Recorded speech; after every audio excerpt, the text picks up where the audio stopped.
안녕하세요. 반갑습니다.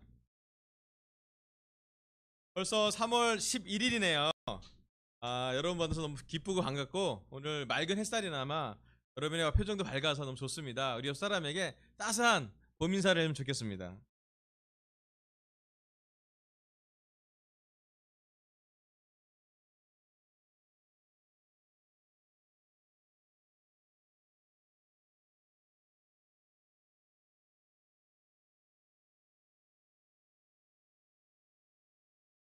네. 오늘은 특별히 우리 나상현 형제가 저희를 반갑습니다. 상현 형제는 우리 아내 수미의 사촌이고요. 대형으로 불려요 지금. 특별히 지난 우리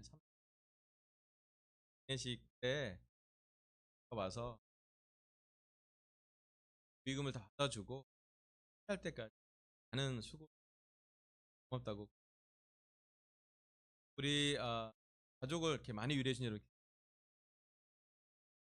두 번째로는 우리 조희정 자매의 성찬을 들으면서 우리가 이렇게 최선을 다해서 하나님 조희정 자매가 어려운 상황에서도 십자가로 가까이 가는 모습 제가 너무 마음에 들어요. 아껴 주시는 그런 아낌없이 를 가진 가 있어서 너무 어제도 이렇게 현식이 축하를 해주면서 현식 형제가 우리 했다는 게 얼마나 감사. 아멘. 자, 지난주 설교를 제가 동영상을 보니까 23분을 했더라고요. 그래서 좀 짧았다라 생각이 들어서 오늘은 조금 많이 준비를 해봤습니다. 오늘은 또 내용 되게 진지하고 깊어요. 그래서 많은 준비를 했는데 말씀을 준비하도록 하겠습니다. 오늘은 성령이라는 주제로 지금 계속 말씀을 하고 있는데 쭉쭉 와서 이제 사과, 성령에 대한 모독에 대해서 말씀을 좀 준비해봤습니다. 다음 슬라이드 보여주세요. 여러분 성령을 모독한 적이 있습니까?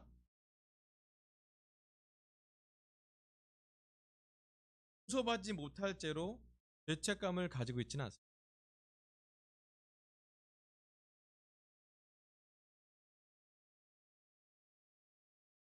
있는 그대로 질문하면 여러분 성령을 모독한 죄에 대해서 들으면 어떤 느낌이 들어요?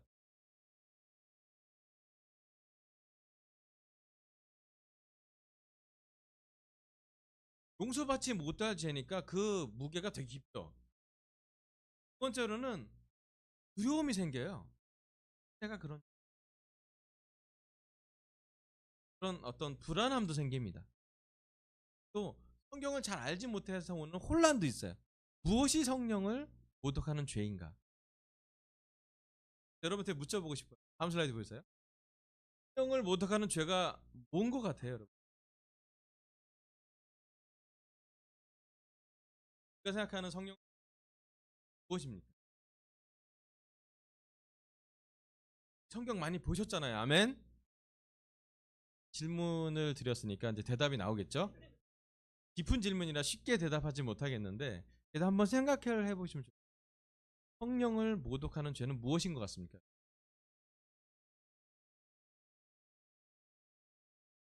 성령을 인정하지 않는 것, 또 하나님 말고 다른 신을 섬기는 것, 네, 다 맞아요 사실은. 그런데 하나님 말씀으로 오늘 성령을 모독하는 죄에 대해서 공부해볼 가치가 있지 않아요? 궁금하지 않았나요? 저는 되게 많이 궁금했어요. 예, 그리고 배워보고 싶었어요. 성경에서 성령을 모독하는 죄가 무엇이고 우리는 그 죄를 짓지 않기 위해서 무엇을 해야 되고 그게 뭔지를 알아야겠다라는 생각이 들었습니다. 너무 잘 됐어요. 말씀을 공부할 수 있었고 또 이 공부를 통해서 저는 많은 걸 배울 수가 있었어요. 나누겠습니다. 먼저 성령을 모독하는 죄가 나오는 구절 3개를 보여드릴게요. 마태복음 12장 31절부터 32절입니다. 마태복음 12장 31절 32절 읽겠습니다. 그러므로 내가 너에게 말한다. 사람들이 무슨 죄를 짓든지 무슨 신성 모독적인 말을 하든지 그들은 용서를 받을 것이다.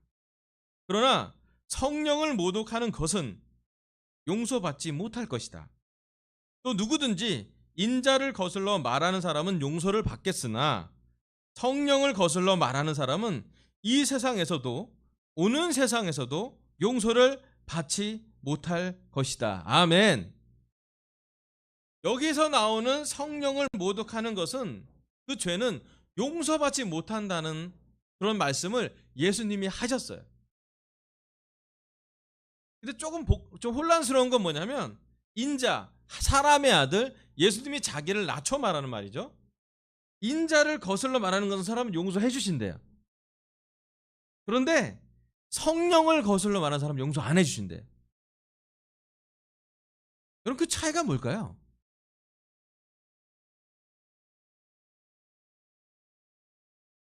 세례 받은 사람과 안 받은 사람이라고 볼 수도 있죠. 제가 이 구절 보면서 많이 배운 건 뭐냐면 성령을 모독하는 죄가 뭔지 알아야 성령을 모독하지 않겠죠. 그리고 사람, 예수님이 살아계실 때 예수님을 공격했던 사람, 모독한 사람들을 여러 볼 수 있는데 그 중에 있어서 회개한 사람이 있고 회개하지 않은 사람이 있는 것도 볼 수가 있었어요. 자, 첫 번째는 성령을 모독한 사람은 용서받지 못한다 그랬고 이 세상뿐만 아니라 오는 세상에도 용서되지 않는다고 그랬어요. 그래서 성령을 모독하는 건 아주 깊고 아주 진지하고 아주 중요한 문제임을 볼 수가 있어요. 그래서 우리가 말씀을 공부해서 이걸 알아야 될 거라는 확신이 전 들었습니다. 두 번째, 마가복음 3장 28절부터 30절입니다. 마가복음 3장 28절입니다. 내가 진정으로 너에게 말한다. 사람들이 짓는 모든 죄와 그들이 하는 어떤 비방도 용서를 받을 것이다. 그러나 성령을 모독하는 사람은 용서를 받지 못하고 영원한 죄에 매인다. 예수께서 이 말씀을 하신 것은 사람들이 그는 악한 귀신이 들렸다 하고 말하였기 때문이다. 아멘.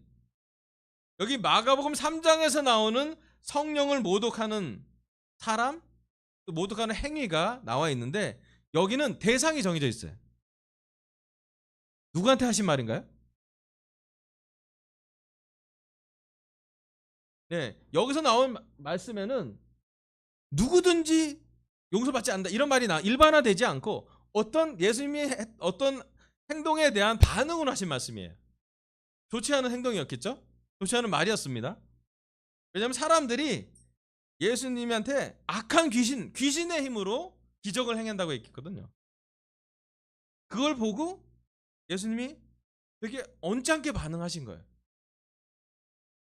사람들이 짓는 모든 죄와 어떤 비방도 용서를 받을 건데 성령을 모독하는 사람은 용서를 받지 않고 특별히 그 말을 예수님한테 비방과 악의적으로 공격했던 사람들에게 예수님이 되받아치면서 했던 말씀이었어요.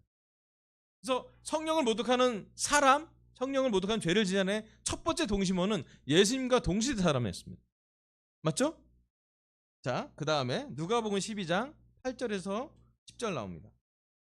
누가복음 12장 8절에 내가 너에게 말한다. 누구든지 사람들 앞에서 나를 시인하면 인자도 하나님의 천사들 앞에서 그 사람을 시인할 것이다. 그러나 사람들 앞에서 나를 부인하는 사람은 하나님의 천사들 앞에서 부인당할 것이다. 누구든지 인자를 거슬러서 말하는 사람은 용서를 받을 것이지만 성령을 거슬려서 모독하는 말을 한 사람은 용서를 받지 못할 것이다. 아멘. 여기서 누가복음에서 나오는 성령을 모독하는 죄에 대해서는 좀 더 일반화되어 있어요. 누구든지 예수님을 안다고 시인하면 하나님도 시인해 줄 거라고. 근데 예수님을 부인하는 사람은 하나님과 천사들 앞에서 부인당할 거래. 그리고 나서 인자를 거슬러 말하는 사람 용서를 받지만 성령을 거슬러서 모독 용서받지 못할 거라고 나와. 성령을 모독하는 죄를 지면 이 세상에서도 하나님과 떨어져 있지만 오는 세상에도 하나님과 함께 할 수 없다라는 거예요. 용서받지 못한 자는 곧 하나님과 함께 있을 수 없다는 것을 의미하고. 그럼 이제 본질로 들어가 볼게요. 도대체 성령을 모독하는 죄가 무엇인지 그 죄에 대한 연구 결과가 이렇게 있습니다. 보십시오. 첫 번째, 성령에 대해 반항적인 적대감을 표현하는 것. 두 번째, 악의적으로 공격하고 욕하고 괴롭히고 모욕하는 것. 특별히 성령에 대해서 모욕하는 죄가 이런 죄라는 거예요. 그러면 우리한테 물어봐야 될 질문이 뭐냐면, 우리는 성령을 모욕하는 죄를 짓고 있는가? 그러니까 이런 것이라면, 성령에 대해서 반항적인 적대감을 갖고 있고 표현하고 악의적으로 계속 이 성령을 모독하는 죄를 지은 사람들을 성경적으로 연구해 봤는데 이런 결과가 나왔어요. 다음 슬라이드 좀 보여주세요. 죄를 지은 사람들, 첫 번째는 유대인 지도자들이었어요. 예수님과 동시대를 살았던 사람. 이 사람들은 메시아 예언으로 전해진 율법을 알고 예수님의 기적을 목격했던 사람들이었어요. 예수님의 기적을 봤던 사람이에요. 근데 그리스도의 기적이 하나님으로부터 왔음을 부정했을 뿐 아니라 그것을 사탄에서 온 것이라고 증언했던 사람들. 예수님의 기적을 받고 예수님의 말씀을 들었지만 그것을 하나님으로부터 온 것으로 인정하지 않고 귀신의 힘을 빌려서, 사탄의 힘을 빌려서 했다고 말했던 사람들이 유대인 지도자들이고, 이 지도자들은 성령을 모독하는 죄를 짓고 있었어요. 기적은 성령으로 인한 것이므로 이들은 예수님과 예수님의 힘에 대해 악의적으로 비판함으로써 성령을 모독해했죠. 특별히 예수님이 하시는 일, 하나님의 일, 예수님이 하시는 복음의 정면으로 배척했어요. 사람들은 성령이, 그 다음에 성령에 대해서 모독하는 죄를, 그 죄를 지었기 때문에 나오는 현상들로 보면 이렇게 볼 수가 있습니다. 여기 보면 믿음이 회행되는, 믿음이 약화되는, 또는 믿음이 악화되는 과정에 되는 사람들을 좀 보여줄 수 있어요. 첫 번째는 마음이 열린 사람들은 예수님과 그의 메시지를 잘 받아들였어요. 아멘. 우리도 그러지 않았나요? 여러분, 우리가 죄를 지었지만 하나님에게 말씀을 듣고 나서 예수님에 대해서, 십자가에 대해서, 부활에 대해서 우리는 인정하고 받아들였죠. 아멘. 받아들였기 때문에 이 자리에 있고요, 여러분의 믿음이 있기 때문에 이 자리에 있다고 저는 믿고, 오늘 성찬을 했기 때문에 우리 죄가 용서받은 걸 다시 한번 확인할 수 있어요. 아멘. 두 번째 사람 부류가 있어요. 그 사람들은 뭐냐면 기적은 받아들이나 예수님이 하나님의 아들은 받아들이지 않았어요. 마태복음 16장 14절 17절 이런 말씀이 나와요. 예수께서 빌립보의 가이사랴 지방에 이르러서 제자들에게 물었다. 사람들이 인자를 누구라고 하느냐? 제자들이 대답하였다. 세례자 요한이라고 하는 사람들도 있고 예레미야나 예언자들 가운데 한 분이라고 하는 사람들도 있습니다. 이 사람들의 얘기예요. 사람들이 나를 뭐라고 생각해? 라고 물어봤을 때 기적은 인정하지만, 예언자라고는 인정하지만 하나님의 아들을 인정하지 않는 그런 사람은 믿음이 약한 사람이라는 거예요. 그 당시에. 자, 그 다음 또 세 번째 부류의 사람은 예수님의 가족이었어요. 예수님의 가족은 예수님이 미쳤다고 생각했어요. 마가복음 3장 20절부터 20절. 예수께서 집에 들어가시니 무리가 다시 모여들어서 예수의 일행은 음식을 먹을 겨를도 없었다. 예수의 가족들이 예수가 미쳤다는 소문을 듣고서 그를 붙잡으러 나섰다. 아멘. 자, 예수님을 키웠던 예수님의 가족은 소문이 생겼어요. 왜냐하면 예수님이 기적을 행했기 때문에 이 기적은 좋지 않은 힘에서 온 것이라고 생각했고, 그것을 이 예수님의 가족은 미쳤다고 생각하고 찾으러 다녔죠. 아마 예수님의 어머니와 예수님의 동생들로 보여집니다. 이들도 아직 믿음이 있지 않았다는 거예요. 믿음이 크지 않았다는 거예요. 나중에 회개했어요. 많은 사람들, 예수님의 어머니도 회개하셨고 예수님의 동생은 진짜 사도처럼 야고보서를 쓰기도 했어요. 나중에 회개했는데 그 시제는 아직 예수님의 일을 인정하지 않았을 때예요. 자, 마지막 네 번째 부류는 죄인들, 특별히 죄인이 될 사람들은, 유대인 지도자들이 이런 사람 많이 죄를 졌는데 기적을 보고 사탄의 소행이라고 생각했대요. 마태복음 3장 33절에 보면, 마가복음 3장 33절에 보면 예수께서 이 말씀을 하신 것은 사람들이 그는 악한 귀신에 들렸다 하고 말하였기 때문이다. 아멘. 성령을 모독하는 죄를 지은 사람은 예수님의 힘의 근원이 사탄 또는 귀신의 힘으로 했다라고 믿는 것을 볼 수가 있어요. 자, 그렇다면 그 시대, 예수님 시대에 죄를 지은 사람, 예수님 시대에 성령을 모독하는 죄를 지은 사람은 조금은 알 수 있어요. 그죠? 그는 이제 시간을 또 공간을 멀리 와서 2000년이 지나서 우리한테 적용을 해볼게요. 여러분, 성령을 모독하는 죄에 대해서 들을 때에 우리 마음이 어떻습니까?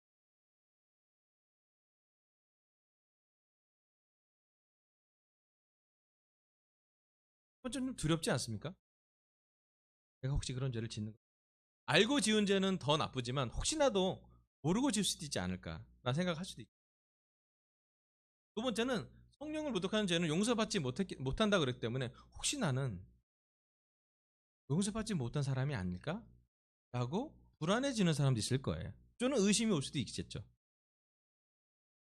근데 제가 이 다음 슬라이드 보고 되게 격려를 받았어요. 우리 고든이 설교할 때도 이런 포인트를 했었는데 넘겨주세요. 용서받지 못할 죄를 지은 것 같아 두려운 마음이 생긴다면 그것은 오히려 우리가 죄를 짓지 않았다는 좋은 신호래요. 무슨 얘기냐면 용서받지 못한 죄, 특별히 성령을 모독하는 죄에 대해서 우리가 두려운 마음을 가지는 것 자체가 좋은 신호래요. 왜냐하면 좋은 두려움이 있거든요. 하나님을 두려워라 그랬죠? 그리고 성령님도 우리가 두려워해야 돼요. 가까이 가도록 두려워해야 돼요.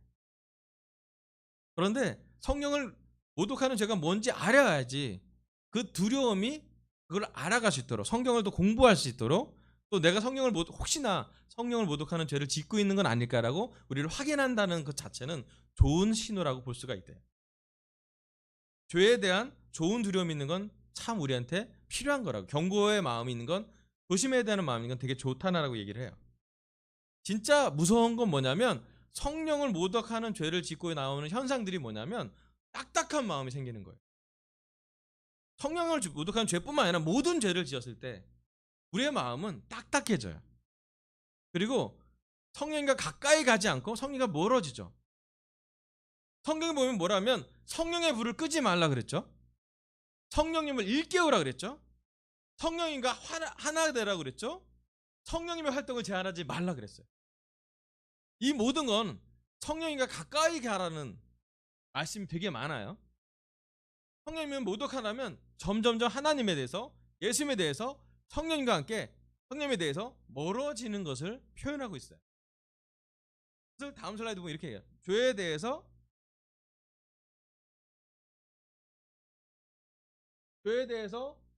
굳어진 마음이 가장 무서운 거예요.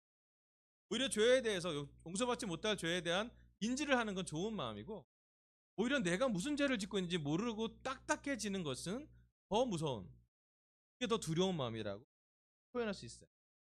그래서 히브리서에 대한 내용을 우리 고든이 다 설교했는데, 히브리서 2장에 보면 2장 1절을 말씀드려요. 그러므로 우리는 들은 바를 더욱 굳게 간직하고 잘못된 길로 빠져드는 일이 없어야 마땅하겠습니다. 아멘. 이 말씀의 대상은 누굴까요? 1차적으로는 히브리 지역에 살던 제자들이었고요. 2차적으로 우리 모두에게 작은. 왜냐하면 들은 바를 더욱 굳게 간직하라고. 들었던 적이 있던 사람들이에요. 그래서 정확히 보면 성령님이 있는 사람이 성령을 모독할 수 있다는. 성령님이 개체, 성령님 대상이 있어야 모독이 되잖아요. 성령님을 가졌던 사람, 성령님이 내재했던 사람이 성령을 모독할 수 있는 게 더 크다라는 거예요. 여기 보면 잘못된 길로 빠져드는 일, 영어로 drift away라고 써 있어요. 빠져드는 거, 물에 빠져들 때 그 단어거든요. 우리가 죄를 지면 잘못된 길로 빠져들어가는 과정이죠. 그리고 그 죄가 반복이 되면 점점점 성령님과 멀어집니다. 점점점 하나님과 멀어집니다. 점점점 예수님의 십자가가 저에게 불편한 마음이 되죠. 그것이 바로 잘못된 길로 떨어져 나가는, 점점점 멀어져 가는, 빠져드는 것을 표현하고 있어요. 다음 슬라이드 보세요. 히브리서 3장 이렇게 표현합니다. 11절부터 12절.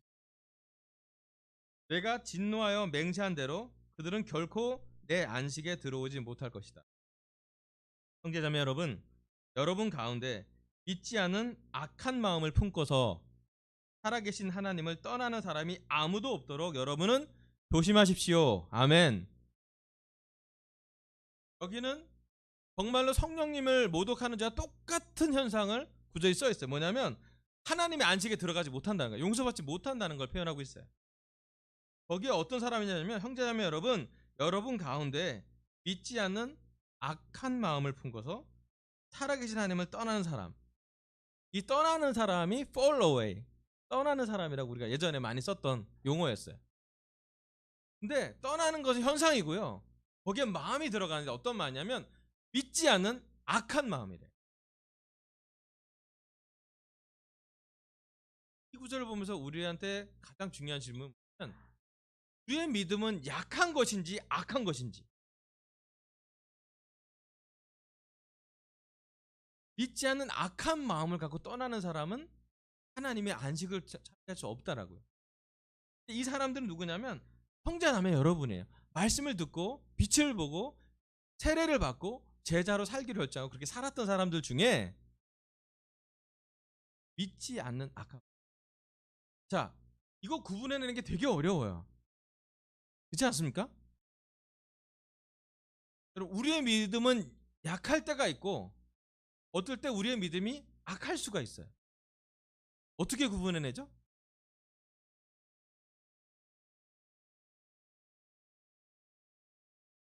보통 사람 얘기해요. 저도 그렇지만 내가 믿음이 가득 차 있나? 믿음이 강한가? 때로는 그렇게 얘기하지 못해요. 그럼 때로는 믿음이 약할 때도 있고 믿음이 부족할 때도 있잖아요. 그죠? 그런데 약한 거하고 부족한 것과 악한 거하고 악의적인 것은 어떤 차이가 있냐면 그 다음에 성경에 히브리서 6장 4절에 나옵니다. 한번 빛을 받아서 하늘의 은사를 맛보고 성령을 나누어 받고, 성령이 있는 사람이에요.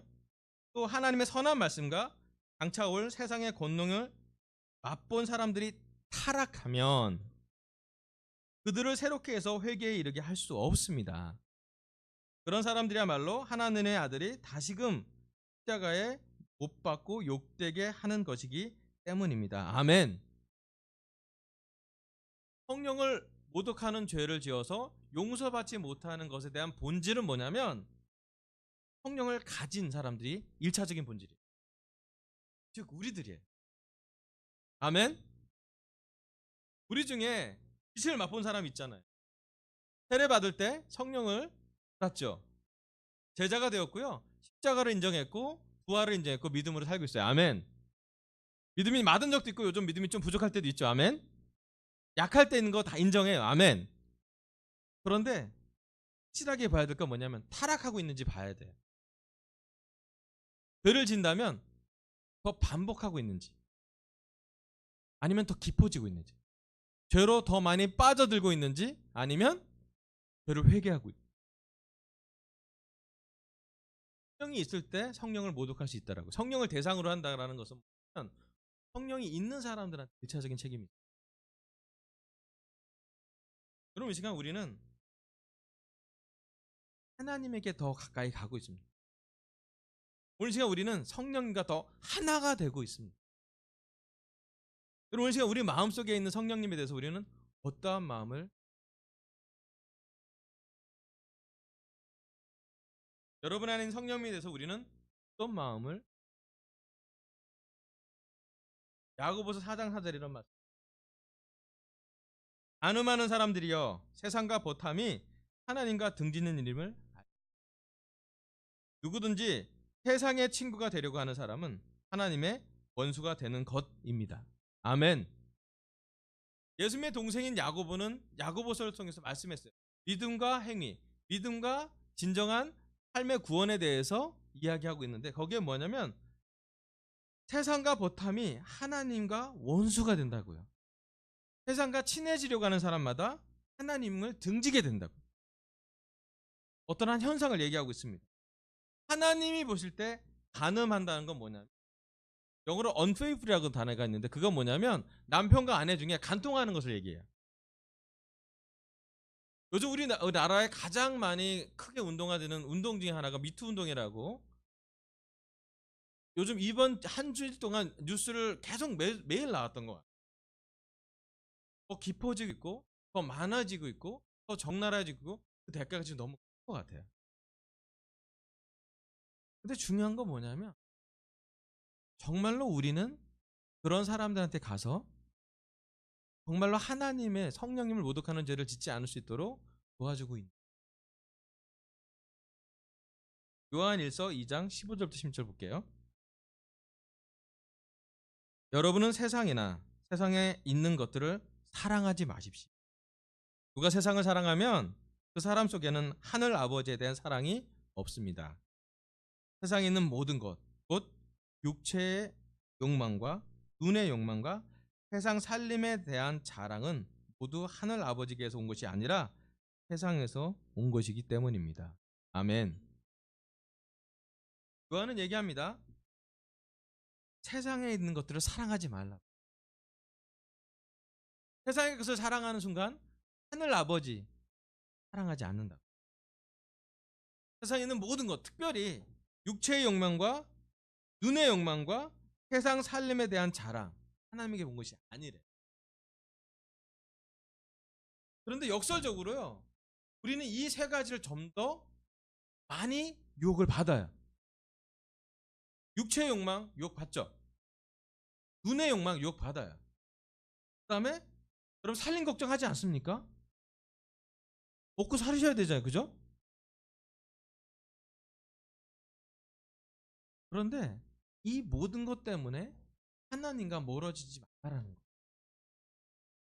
세상에 살지만 세상을 이겨나가길 바라지, 세상에 묻혀서 세상 사람과 같이 되려고 하지 말라는 것이 이 성령을 모독하는 죄를 짓지 말라는 것과 연결이 돼요.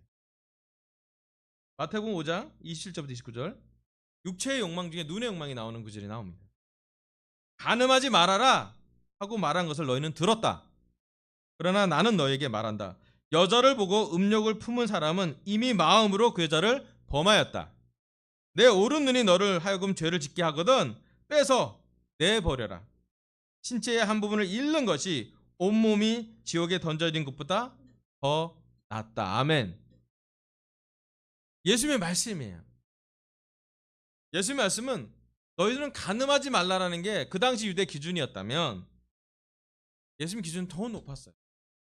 음욕을 품고 눈으로 죄를 짓지 말라. 그리고 그 대한 대가가 눈을 빼버리고 어디 가라냐면 지옥 가지 말고 천국 가라고 얘기해요. 예수님의 기준은 낮지 않았습니다. 여러분 이 시간 대한민국에, 한국에, 특별히 서울에 가장 큰 영향력을 주는 사람은 누구일까요? 정치가입니까? 대통령입니까? 학교에 있는 교수입니까? 여러분 직장의 사장님, 회장님들입니까? 예, 그들 모두 큰 영향을 주어요. 하지만 가장 큰 영향을 주는 사람은 예수님과 하나 되는 사람. 요즘 같은 시대에 우리에게 가장 필요한 사람이 있다면 이 기준을 마음을 갖고 싸우는 사람들이에요. 이 기준이 안 될 때 고민하는 사람들이에요. 음탕한 유혹을 받는 것을 고백하는 사람들이에요. 단지 가늠하는 음행하는 유혹뿐만 아니라 세상에 있는 많은 것을 사랑하려고 할 때 그것을 갖고 싸우고 고민하고 갈등하고 그것을 해결하려고 노력하는 사람들이 지금은 가장 필요해요. 왜냐하면 예수님이 그 사람 쓸 거거든요. 이 기준을 타협하지 않았더라면 그 중에 많은 사람들이, 많은 가정이, 많은 부부가 도움받지 않았겠습니다. 많은 싱글 남자들이 하나님을 믿지 않았겠습니다. 우리한테 한번 그럼 오늘 시간 우리는 얼만큼 세상적인 욕망에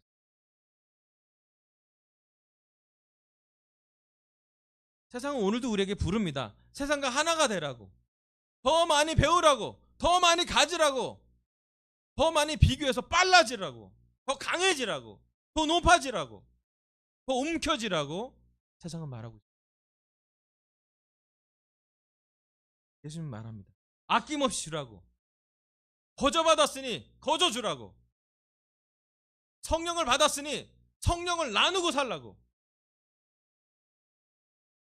은혜 받았으니 은혜 주고 살라고. 율법적으로 높아지는 기준만 높아지는 게 아니라 은혜에서 더 깊어지라고요. 내가 용서받았으니 용서받은 기쁨으로 더 기쁘게 살라. 용서를 받을까 받지 않을까 두려움을 그만두고 용서받은 거에 대한 자유함으로 기쁘게 나가서 전하라고.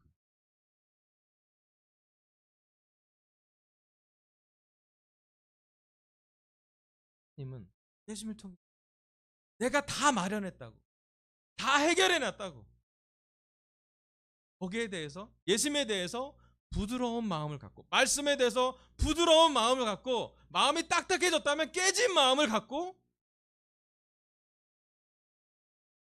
예수님의 기준대로 그렇게 살 수 있다고요. 그럴 때 예수님의 복음이 전해진다.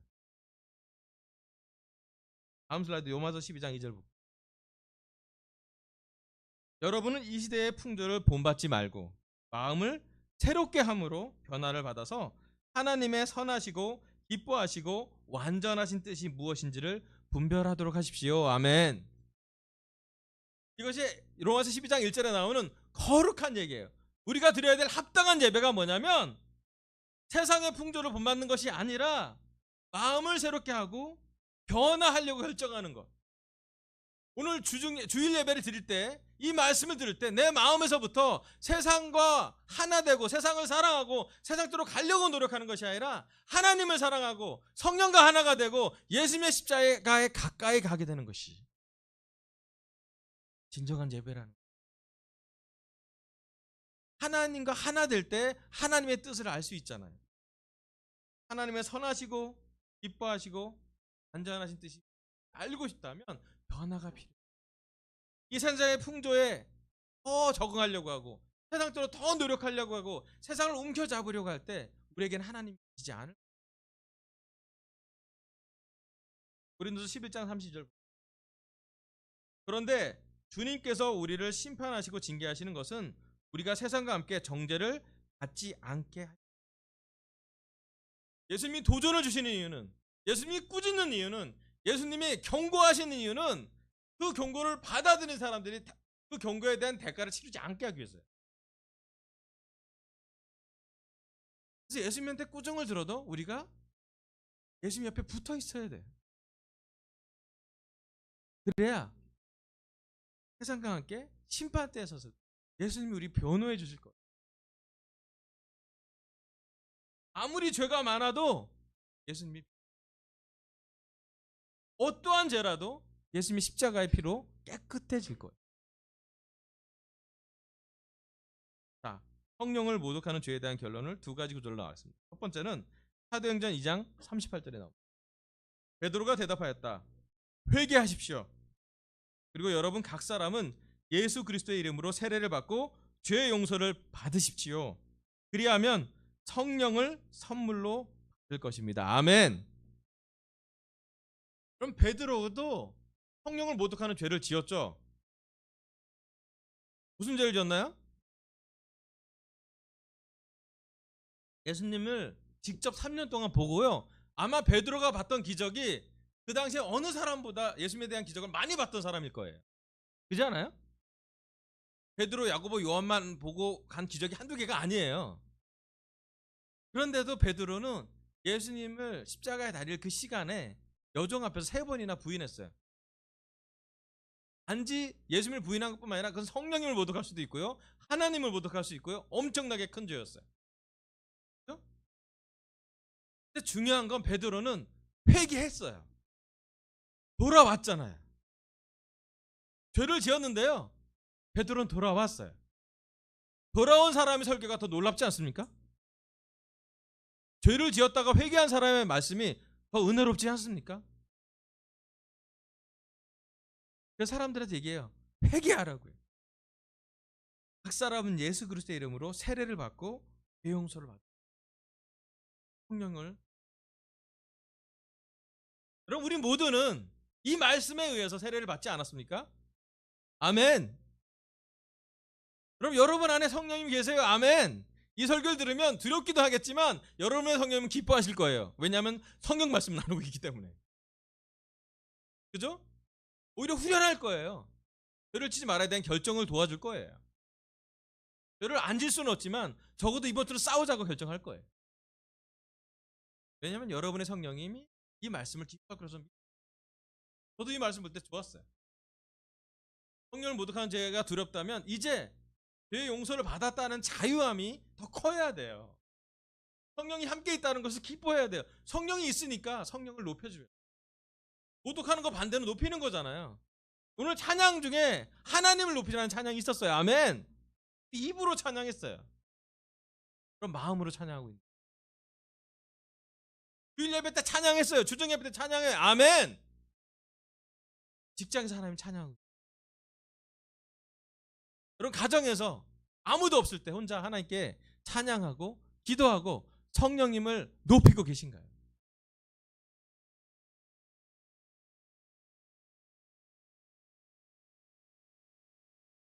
왜 용서를 받는 사람?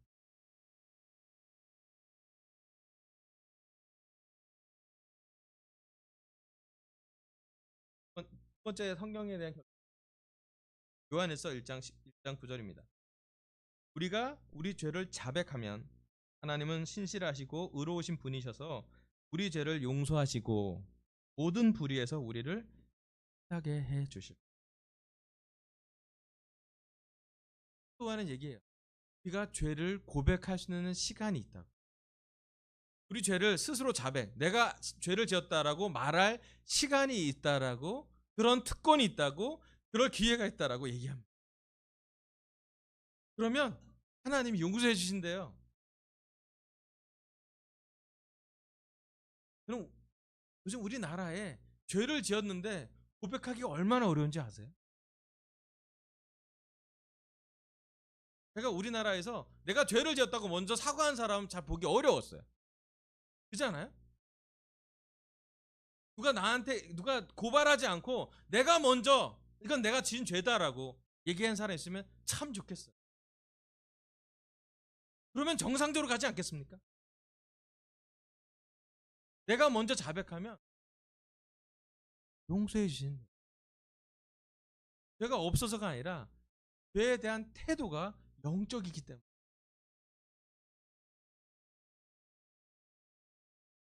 다음 슬라이드. 모든 죄를 용서하는 것은 하나님의 약속이에요. 하나님의 약속은 많이 써 있어요. 모든 죄를 용서했다고. 이 모든 죄에 성령을 모독한 죄가 포함이 될 거예요. 그런데 성령을 모독하는 죄는 한 번의 지는 죄뿐만 아니라 지속적으로 반복되는데 하나님과 멀어지는 것을 얘기하고, 특별히 성령님이 들어온 사람, 세례를 받은 사람이 하나님과 멀어질 때 오는 현상을 얘기해요. 그래서 영원한 세상을 가지 못하잖아요. 죄를 회개하는 것은 우리의 특권이라고. 아멘. 오늘 2018년 3월 11일 주일 예배 때 죄를 고백할 수 있고요. 죄를 회개할 수 있는 것은 우리의 특권이에요. 아멘.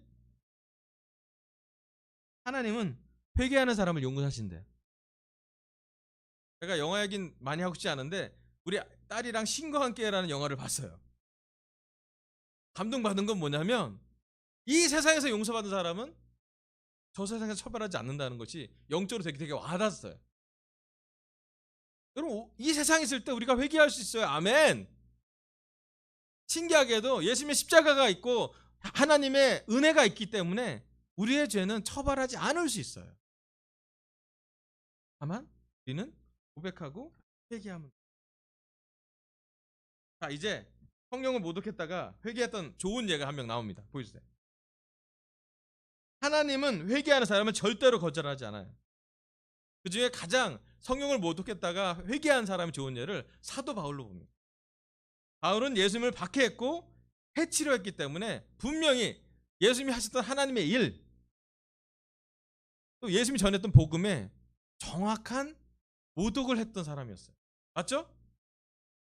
디모데전서 1장 10절 이렇게 써 있어요. 내가 전에는 회방자요, 박해자요, 폭행자였습니다. 맞아요. 그러나 그러한 행동은 내가 믿지 않을 때 알지 못하고 한 것이므로 하나님께서 나에게 자비를 베푸.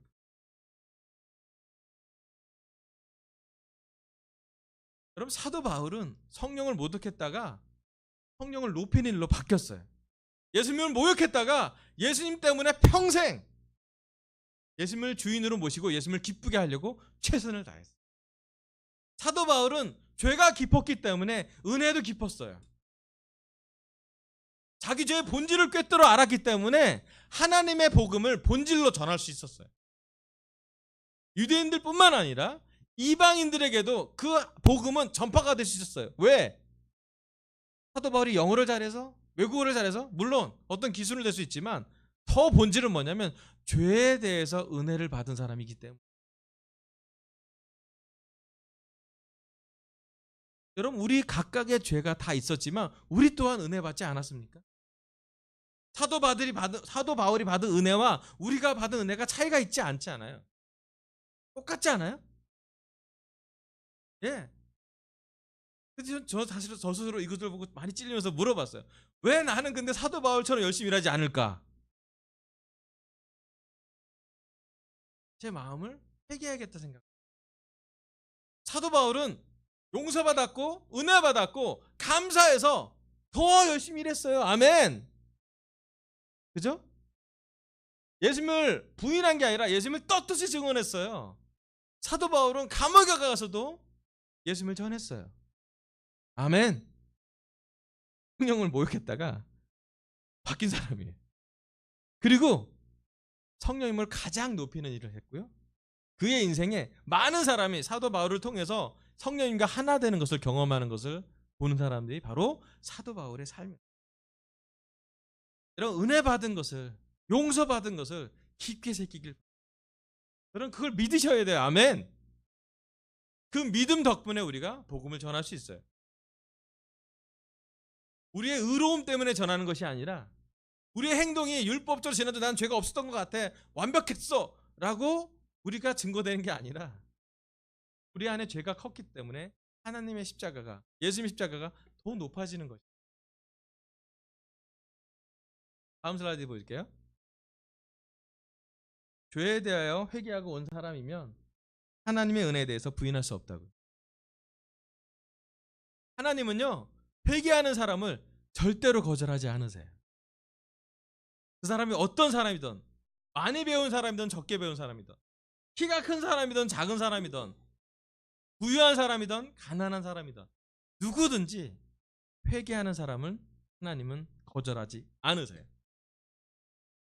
그리고 나서 마지막 구절을 보여줍니다. 이 구절을 할 때 고든이 거의 울을. 요한계시록 21장 17절에 성령과 신부가 오십시오 하고 말씀하십니다. 이 말을 듣는 사람도 또한 오십시오 하고 외치십시오. 목이 마른 사람은 오십시오. 생명의 물을 원하는 사람은 거저 받으십시오.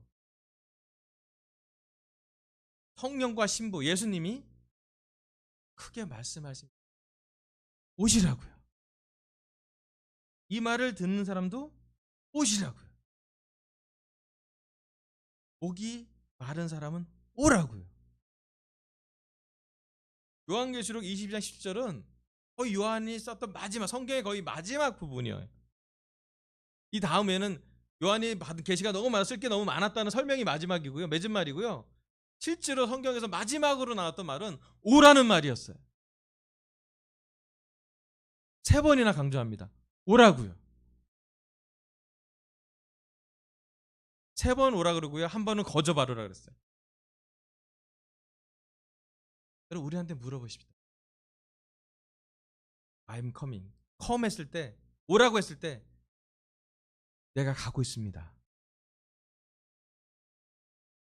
예수님과 성령님과 하나님은 그 대답을 원해요.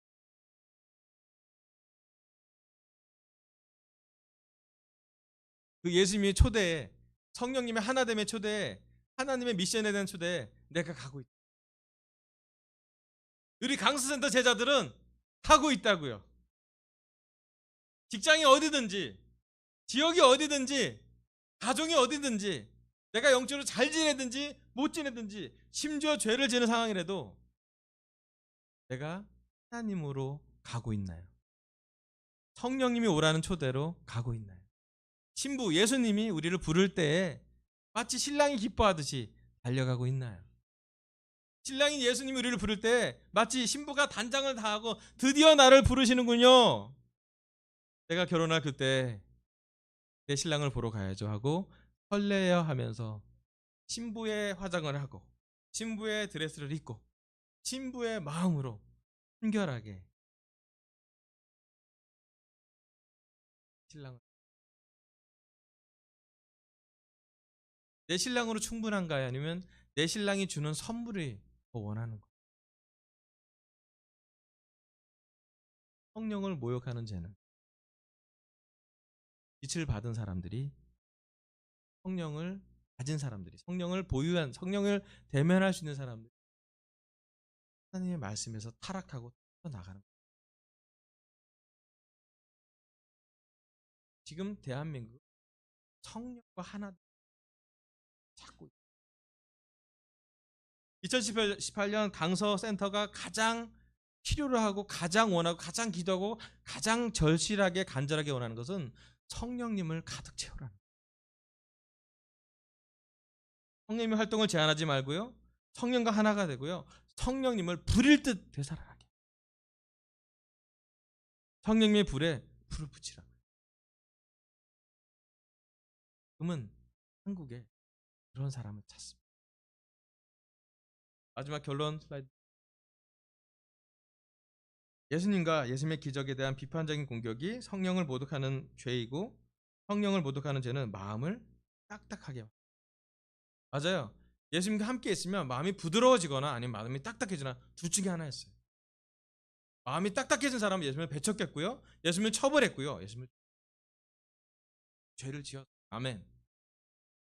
그 딱딱한 마음 때문에 그들이 하늘나라에 가지 못했습니다. 두 번째, 예수님과 복음을 가벼이 여기는 것이 첫 단계래요. 말씀에 대해 우리의 마음을 부드럽게 하라고. 오늘 말씀을 들으면 우리 마음이 딱딱하게 반응하지 말고 부드럽게 반응하라고 얘기합니다.